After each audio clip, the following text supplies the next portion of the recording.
Welcome back, everybody, to another episode of titancraft. And today we are starting things off in the guild's bulk storage, which is now done. I have both sides connected up to the multi-item wing over there. Now we're just going to come through and enclose all of this. It does take a while to travel through the system because it has to start in that chest there, cycle through this side, then over there, then through up there and around to the overflow right here. I ran some stuff through earlier, and unfortunately, because of the timings when you're throwing a bunch of stuff through, a few items slip by the multi-item sorting, but not the bulk storage. So I think it'll be okay. Every once in a while we'll have to empty out the overflow. Not a big deal, guys. But to start things off today, as what we're doing, we're going to go take a look. Ali put in a potion brewer, and he's having issues with the water bottles. There we go. Words are hard. Not reaching the brewers. And I'm not quite sure what he's talking about. I do know that he built tangos from a few years ago. So I'm not sure if something isn't working or if it's a 113 deal. I see what he did here. Not quite what I had in mind, but, and of course I have no rockets equipped, do I? Nope. Alright, let's see if we can't get up there and help out Ali here and the guild. Oh, he built a gigantic room, didn't he? Okay, so this should be the system here. Let's see, has that all closed up?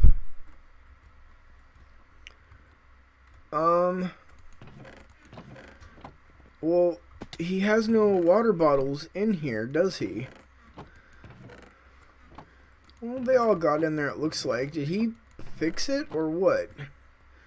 Let's take a look here real quick and see what he's talking about. Okay, well, that's all filled up back there. The hopper is.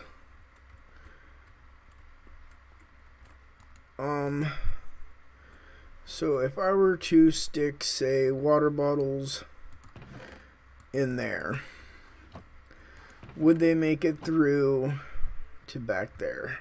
Because I'm not quite sure what he's talking about.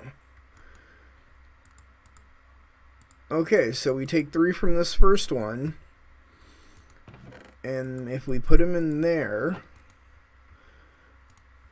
then those 3 will appear back here. Yep. So I'm not quite sure what he was talking about, how the water bottles aren't reaching anything. So I'm going to go ahead and let him know. And I want to gather a few things for a future project. And so we need to go pick up some mobs and store them safely. I'm not sure if I'll get to that today, because the above just opened on the server. It's a custom dimension, and I heard it is hard and painful, and I want to go have some fun. We've been working on this place for so long. It's all running together and feeling like work, guys. But having said that, I mean, look at this place.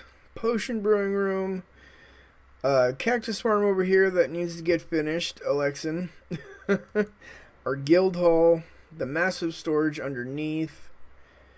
And I'm not quite sure what else we're going to put over in these corners. But we'll come to that. So I'm going to go prepare up. Ali should be back in a little bit, and I'll probably stream for a while, and then we'll come back and we'll grab some mobs. That actually sounds like a pretty good plan. Welcome back, guys. Something about Spigot breaks Tango Tech's potion brewer, so it got taken out. Another one will be going in there soon. But we're going to hold off on streaming the above because I want to get the villager breeder in and start that going, so we can start getting some trades and have to not go back and forth between the trading hall and everything. It's just a long trip that we can cut out with a little bit of work here. So I've went through and broken all the doors off everything, and I'm going to clear this area right here, and we are going to put our villager breeder right here and have villager storage off in this area, and probably the trading hall will go right next to this once this all gets cleared out. A lot of work. Ali is working on a piston bolt right now, so we have a piston bolt to and from the guild hall on the nether side, and he's being quiet right now. Sorry. You know how much digging I have to do? It's a lot, I know, but those machines make it fun. So, Nice. Yeah, actually, I'm looking for. This is the first time I'm looking forward to doing some redstone. alright, well, we're going to get to work, guys, and we'll come back after a while with an update. Well, guys, I derped pretty good here. There we go. I forgot you had to, have food to put in the villager breeder. So we went and grabbed a shulker of potatoes. And I thought this would be a good chance, too, to show you what else the guild has been working on. Me and Ali are, anyways. Although Alexan did just build our cactus farm. We are really grateful for that. Finally nice to have a source of cactus for XP and green dye.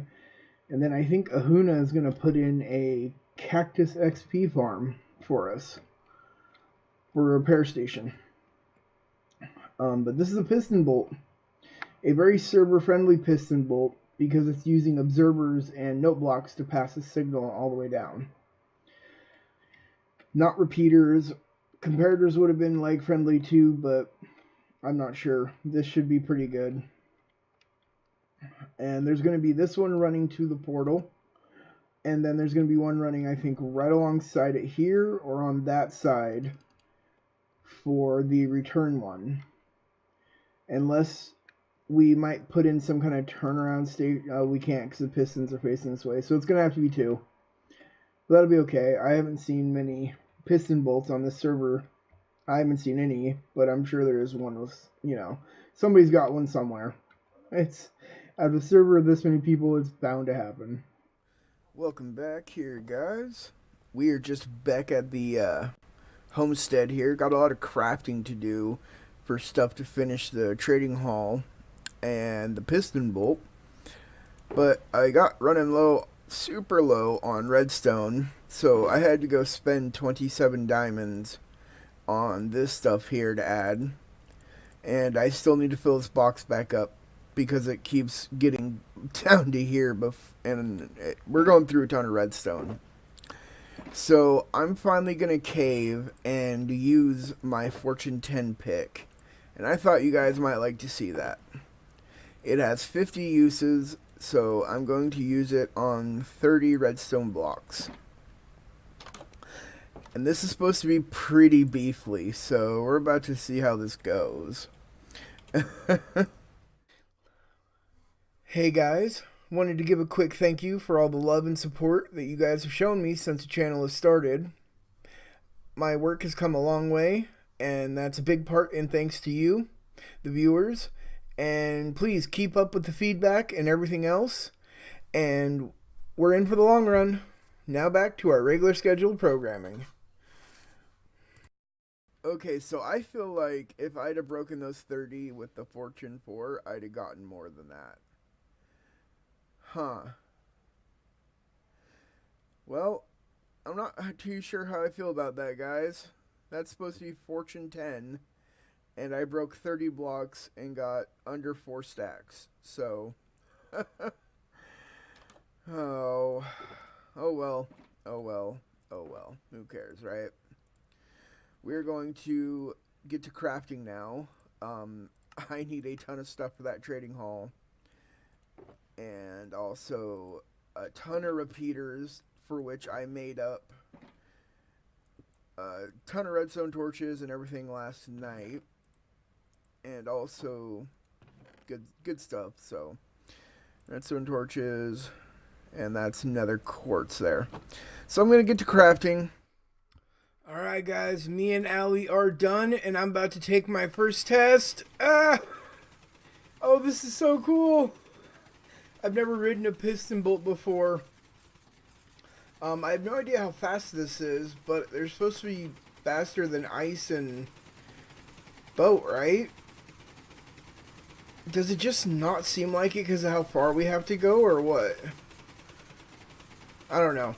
But we're on our way to go look at the villager breeder I put in and what we got for the first 2 hours we AFK'd. Now that's going to be minus 8 villagers as well because they were nitwits. And they didn't make it out of being babies. There we go.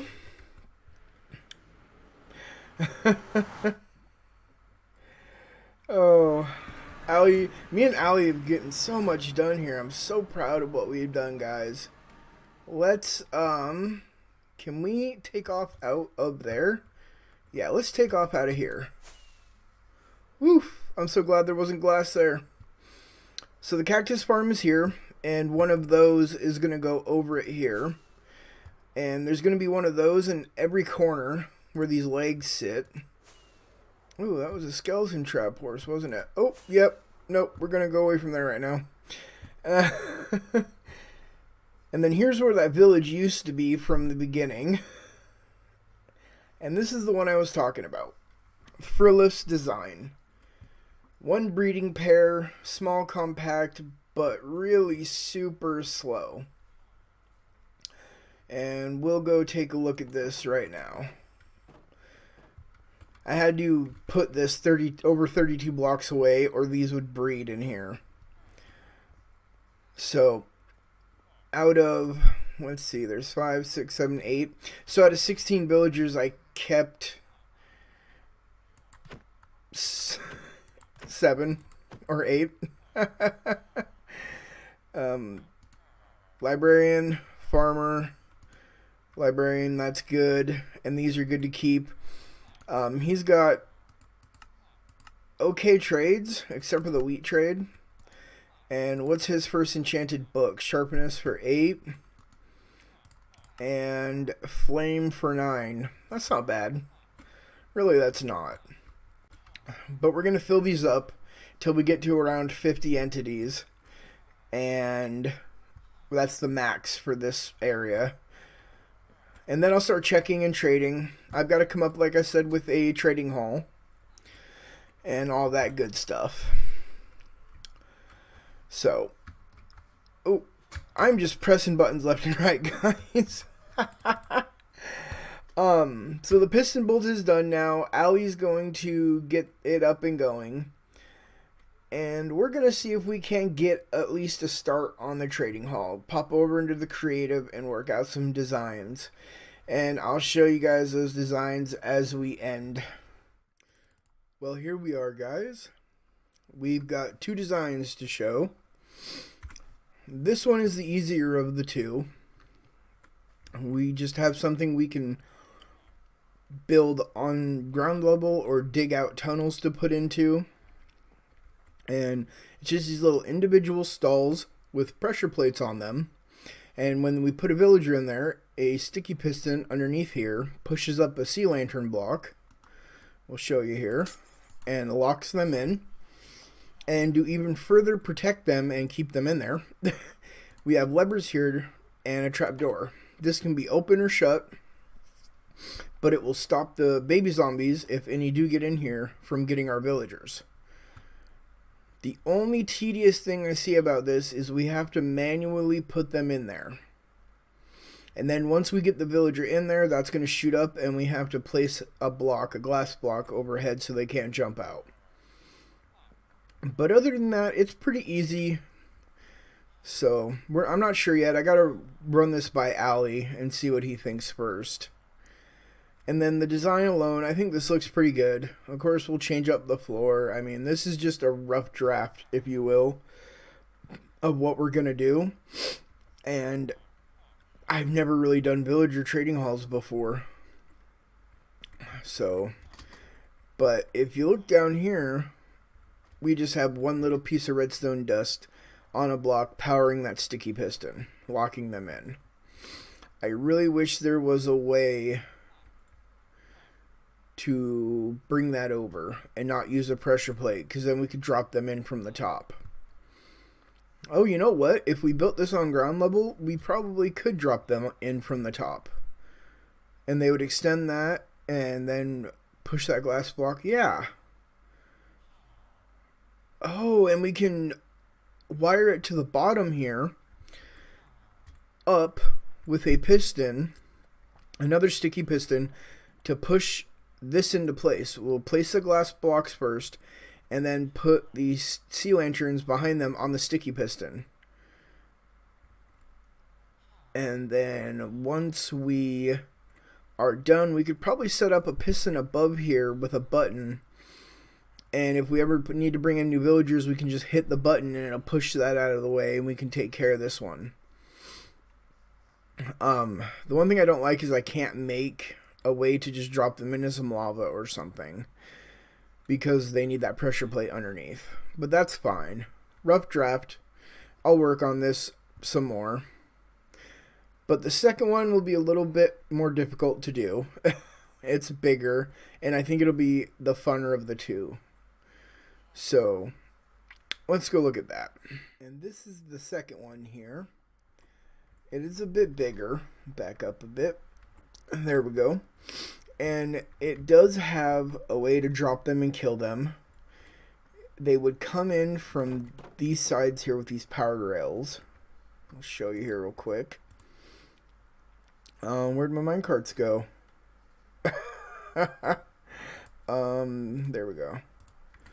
So we would need to find a way to have a main line that comes into a station where we can flick levers or have detector rails, and it would send them up. Probably use levers so we don't cross wiring, so that every time one of these is full, we flick a lever and it allows us to pass these and then come up to the next one. But once we get our villagers loaded in here, we can take time to sort through them and figure out which ones we're going to keep. And once they're up there, all you got to do is flick the fence gate, and they will sit in there just fine. Coming through the edge of the block there doesn't hurt them. I've already tested it. And then you trade with them, check, and if you don't want them, you just hit this button here, and they go bye-bye. This has the benefit of just being straight, and then we can put something at the end, like double chests with shulker boxes full of paper, produce, iron, coal, stuff like that for trading. But the only part I'm not sure about is the rail station part. I have not done anything like that, but I'm willing to learn. I think it'll be fun. We'll figure something out. I think this is the design we're going to go with. I really just like this design. As you come in, the mossy and cracked stone with the spruce wood and sea lanterns. It fits the ruined theme of our whole guild hall and everything we're doing. And the outside of it, we're going to put this on ground level, and I think the outside of it will look like a giant cave. We'll cover it with all sorts of dirt, coarse dirt, grass, path blocks, stuff like that, and make it look like a long forgotten, untouched cave. It'll be cool. I have this whole vision in my head, guys. I cannot wait to play it out for you. Oh, but you know what time it is. Unfortunately, we have come to the end of this episode. We've run out of time. Thank you guys for watching. Remember to leave that like, subscribe if you haven't, to keep up to date with other videos. As always, in the description there will be links to my Discord, Twitter, and Facebook page. And I do try to live stream 2 or 3 times a week, depending. Currently on YouTube. So I hope to see you guys there. And I will see you in the next episode. Bye-bye.